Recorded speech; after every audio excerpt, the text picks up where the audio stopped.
బాబాయ్ నమస్తే, ఏం చేస్తుంటారు మీరు? నేను ఈ పొలిటికల్ ప్రజా పోరాటాలు చేసుకుంటానండి. పోరాటాలు చేస్తూ ఉంటారు. ఏంటి మరి గత 5 సంవత్సరాలు చూశారు, ఇప్పుడు 5 నెలలు పరిపాలన చూశారు. ఈ రెండింటికి మీకు కనిపించిన తేడా ఏముందంటారు? ఈ 5 నెలల ఈ 5 నెలల కాలంలో ఇచ్చిన మాట ప్రకారం దాదాపుగా 3 అమలు చేశారు. పింఛన్ పెంచుతానన్నారు, పెంచేశారు. అలాగే ఉచిత ఇసుక అన్నారు, ఇసుకని ఇచ్చేశారు. అలాగే దీపం పథకం కింద గ్యాస్ ఫ్రీ అన్నారు, అది ఇచ్చేశారు.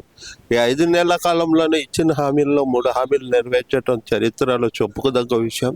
అలాగే ఆర్థిక బడ్జెట్ సరిగా లేకపోవడం వల్ల గత ప్రభుత్వ హయాంలో మొత్తం అప్పులు చేసి రాష్ట్రాన్ని అధోగతి పాలు చేసిన సందర్భంగా ఈరోజు రాష్ట్రాన్ని గాడిలో పెట్టే ప్రయత్నంలో భాగంగా అటు ఆ పనులు చేస్తున్న ఇటు అభివృద్ధి పనులు కూడా వేగవంతం చేస్తున్నారు చంద్రబాబు నాయుడు గారు. అంటే ఈ 5 నెలల కాలంలో ఇచ్చిన హామీల్లో ఒక్క హామీ కూడా నెరవేర్చలేదు ఈ కూటమి ప్రభుత్వం. ప్రతి సెక్షన్ ని మోసం చేసింది అనేది జగన్మోహన్ రెడ్డి వాదన. దానికేమంటారు మరి మీరు?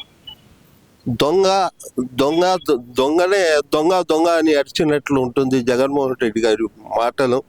అతను చేసినటువంటి అవినీతి, అతను చేసినటువంటి దోపిడీ, అతను చేసినటువంటి దారుణాలు ఎన్నో ఉన్నాయి.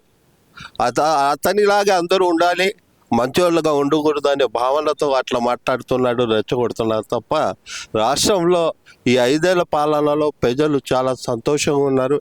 వర్షాభావ పరిస్థితులు లేని రాష్ట్రాన్ని వానదేవుడు కూడా కరుణించి వర్షాలు సైతం కురిపిస్తూ ఉన్నాడు. ఈరోజు పాడి పంటలు పుష్కలంగా లభిస్తూ ఉన్నాయి మాకు. అంటే ఇక్కడ ప్రధానంగా చూసుకుంటే కనుక ప్రతి సెక్షన్ అంటే ఆయన చెప్తుంది ఏంటంటే ఏ తల్లికి వందనం అంటూ ఏదైతే 15,000 అంటూ ప్రకటించారో దాన్ని నిర్లక్ష్యం చేస్తున్నారు. ఇంకో పక్కన ఏదైతే కనుక బీసీ మహిళలకి 50 సంవత్సరాలకే పెన్షన్లు ఇస్తా ఉన్నారు, దాన్ని విస్మరించారు. ఇంకా చూస్తే గనక 18,000 అంటూ మహిళల్ని మోసం చేశారు. ప్రతి ఒక్క సెక్షన్ ని మోసం చేశారని చెప్పి మరి జగన్మోహన్ రెడ్డి పదే చెప్తున్నారు కదా. వీటిల్లో ఒక్క హామీ అమలు దిశగా అయినా సరే ప్రభుత్వం అడుగులు వేస్తుంది అనుకోవచ్చు అంటారా? తప్పకుండా అమలు చేస్తుందని ఆంధ్రప్రదేశ్ ప్రజలకు ఆశ ఉంది, నమ్మకం కూడా ఉంది. ఆ నమ్మకంతోనే 161 సీట్లను చంద్రబాబు నాయుడు గారికి తెలుగుదేశం పార్టీ కూటమికి ఇవ్వటం జరిగింది ప్రజల నమ్మకంతో. నమ్మకం లేని ప్రభుత్వానికి 14 సీట్లు మాత్రమే ఇవ్వగలిగింది. ఈరోజు ప్రతిపక్షం హోదా కూడా లేకుండా చేసింది.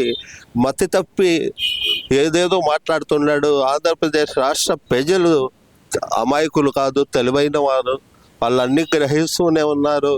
వచ్చి 5 నెలలు అయినప్పటికీ అమ్మఒడి అంటారా, నువ్వు ఎప్పుడు ఇచ్చావో ప్రజలకి తెలుసు. రేపు జనవరి కానీ ఫిబ్రవరిలో కానీ అమ్మఒడి స్టార్ట్ చేయబోతున్నారని సమాచారం ఉంది. డెఫినెట్గా తల్లికి వందనం వస్తూ ఉంది. నువ్వు మాత్రం తల్లికి మాత్రం వందనమే కాదు, మోసం చేసిన గనుడివి నువ్వు, సొంత చెల్లిని నాశనం చేసిన గనుడివి నువ్వు కూడా మాట్లాడటం అంటే దయాలు వేదాలు వల్లించినట్లు ఉంటుంది జగన్మోహన్ రెడ్డి గారు. అంటే ఇక్కడ నిన్న జగన్మోహన్ రెడ్డి మాట్లాడుతూ ఈ కూటమి ప్రభుత్వం ఇచ్చిన హామీలు అమలు చేయలేక మొత్తం డైవర్షన్ పాలిటిక్స్ చేస్తుంది. మొన్నటి వరకు చూసుకుంటే తిరుమల లడ్డు వ్యవహారం, తర్వాత చూస్తే సినీ నటి జత్వానీ కేసు అన్నారు, తర్వాత చూస్తేనేమో ఇప్పుడు ఋషికొండ ప్యాలెస్ అంటున్నారు, ఇప్పుడు చూస్తే మా సోషల్ మీడియా కార్యకర్తలను తప్పుడు కేసులు పెట్టి అరెస్ట్ చేస్తున్నారు అంటున్నారు కదా. మరి ఇవన్నీ డైవర్షన్ పాలిటిక్స్ అని చెప్పి మరి జగన్మోహన్ రెడ్డి చెప్తున్నారు కదా. మరి ఒకటి ఏదో వేదం ఒకటి గుర్తుకొచ్చిందని మర్చిపోయానండి, చాలా బాగుంటుంది. అలాగే తప్పు చేసిన వాళ్ళను శిక్షించకుండా కాపాడమంటారా జగన్మోహన్ రెడ్డి గారు? ఒక విషయం, మీరు తప్పులు చేశారు గత ప్రభుత్వంలో, ఆ తప్పులను ఇవాళ ప్రజలకు తెలియజేస్తూ ఉన్నారు. ఆ ప్రజల ద్వారా రాజ్యాంగం ఇచ్చిన హక్కులను కాపాడుకుంటూ రాజ్యాంగ పద్ధతిలో ఎవడైతే తప్పు చేస్తాడో వాళ్ళని శిక్షించటం తప్పు అని మీరు అనుకుంటే పొరపాటు. మీకు కూడా డెఫినెట్గా మీరు అనేక తప్పులు చేశారు, మిమ్మల్ని కూడా అరెస్ట్ చేస్తారని ఆశిస్తున్నాం. అలాగే జగన్మోహన్ రెడ్డి గారు మీరు ఇచ్చిన హామీల్లో మైనార్టీలకు సంబంధించిన ఉపాధి కల్పన కోసం సంబంధించినటువంటి ఎటువంటి లోన్స్ ఇచ్చారు మీ ప్రభుత్వ హయాంలో చెప్పగలరా? అలాగే దుల్హన్ పథకం హైకోర్టు ముట్టికాయలు ఇచ్చేదాకా కూడా మీరు ఇవ్వలేదు, ఇప్పటికి కూడా అమలు చేయలేదు. అలాగే చనిపోయిన ప్రతి ఒక్కరికి 5 లక్షలని చెప్పారు, అది ఎవరికన్నా ఇచ్చారా అని మేము అడుగుతున్నాం. మీరు మోసం చేస్తూ పక్కింటి వాడి మీద నిందలేయటం అనేది చాలా తప్పు, గ్రహించండి. మీకు ఏమన్నా ఆరోగ్యం బాగాలేకపోయినా కూడా మీరు పక్క ఏదైనా హాస్పిటల్లో చంద్రబాబు నాయుడు గారికి అడిగితే వెంటనే ఆయనే చూపిస్తాడండి. అది ప్రశ్నించే గొంతుకలను ఏదైతే కనుక ఇచ్చిన హామీలు అమలుపరచట్లేదని చెప్పి అడుగుతున్న ప్రశ్నించే గొంతుకలను ఉక్కు పాదాలతో అణిచివేస్తున్నారు ఈ ప్రభుత్వం అని చెప్పి అంటున్నారు కదా, అది నిజమే అనుకోవచ్చు అంటారా? గతంలో నేను కూడా ప్రశ్నించానండి. ఆ ప్రశ్నించే క్రమంలో నా మీద గంజాయి కేసు పెట్టారు, అక్రమ గంజాయి కేసు. నేను ఏంటి మీ మీద స్టిక్ ఉంటే గానీ నడవలేరు, ఒకసారి ఆ స్టిక్ చూపిండి నాకు. ఆ స్టిక్ ఉంటే గానీ నడవలేరు మీరు. ఒక చేతి పార్షల్ పెరాలసిస్ లా గాని వస్తున్నారు చూస్తానికి మీకు. మీ మీద అక్రమక ఏది గంజాయి కేసు? నా మీద గంజాయి కేసు పెట్టారు, అది అక్రమం కాదా? నేను 3 కిలోమీటర్లు గంజాయిని తీసుకొని దుర్గి పోలీస్ స్టేషన్ నుంచి పారిపోతుంటే నన్ను పట్టుకున్నారని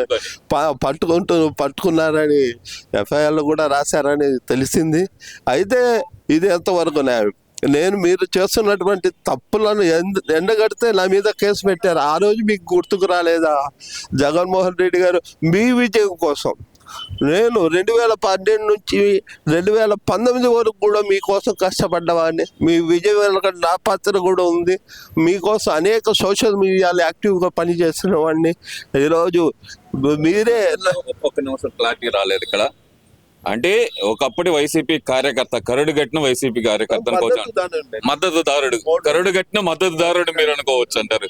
2012 నుంచి 19 దాకా, అంటే దాదాపు 7 సంవత్సరాలు యుద్ధం చేశారు ఆయన కోసం. అయినా మీ మీదే గంజాయి కేసు పెట్టారండి. కరుడు కట్టి నా ఓటు అనేది ఇప్పుడు దాకా కూడా టీడీపీకి పడలేదండి. అయినప్పటికీ నా మీద గంజాయి కేసు పెట్టిన తర్వాత నన్ను కాపాడిన నా ఓటు ఇప్పుడు దాకా టీడీపీకి వెళ్ళలేదండి. కానీ నాకు కాపాడింది డాక్టర్ చందలవాడ అరవింద్ బాబు గారు అండి. నాకు బెయిల్ పెట్టింది కానివ్వండి, నా కుటుంబ పోషణ కోసం డబ్బులు, ఇంటికి సరుకులు పంపించటం కానీ మొత్తం చేసింది డాక్టర్ చందలవాడ అరవింద్ బాబు, నర్సాపేట లోకల్ ఎమ్మెల్యే గారు అండి. ఆయనకు నేను ఓటేయాల గతంలో. ఆయన నన్ను కాపాడారు.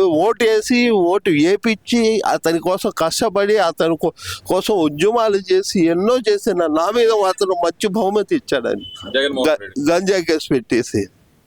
అంటే ఈసారి మీతో పాటు ఎన్ని ఓట్లు మార్చుంటారు మీరు? దాదాపు ఎన్ని ఓట్లు వేపించుంటారు?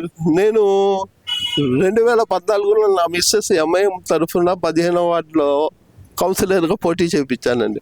అప్పుడు 300 చిల్లర ఓట్లు వచ్చినాయండి నాకు ఒక వార్డులో. ఒక వార్డులో అండి. ఆ విధంగా చూసుకుంటే నేను దాదాపుగా 1000 నుంచి 2000 ఓటింగ్ వేయించుకుంటానని తెలియదు. ఈవీఎంలు మార్పు జరిగినాయి అంటారు. మరి మీలాంటి వాళ్ళు ఒక్కళ్ళే 1000 ఓట్లు మార్చగలిగారంటే కనుక ఈవీఎంలు నిజంగా ట్యాంపరింగ్ జరిగినాయి అనుకోవాలంటారా? అవునండి, నిజంగా ట్యాంపరింగ్ జరిగినట్లయితే 2019లో 151 కోటి వచ్చినప్పుడు అప్పుడు ట్యాంపరింగ్ జరిగిందని అనుకోవచ్చు కదా. ఆ రోజు ట్యాంపరింగ్ జరగల, కానీ ఈ రోజు జరిగిందంటే హాస్యాస్పదం కాకపోతే ఏందండి ఇది? హాస్యాస్పదం కాకపోతే ఏంటి ఇది? హాస్యాస్పదమే కదా. మీకు ఒక న్యాయం, ఇంకొకళ్ళకి ఇంకొక న్యాయమా? సరే సార్, ఓవరాల్ గా ఏం చెప్తారు? ఈ 5 నెలల పరిపాలనలో మీరు గమనించింది ప్రధానంగా ఏమి ఉందనుకోవచ్చు అంటారు?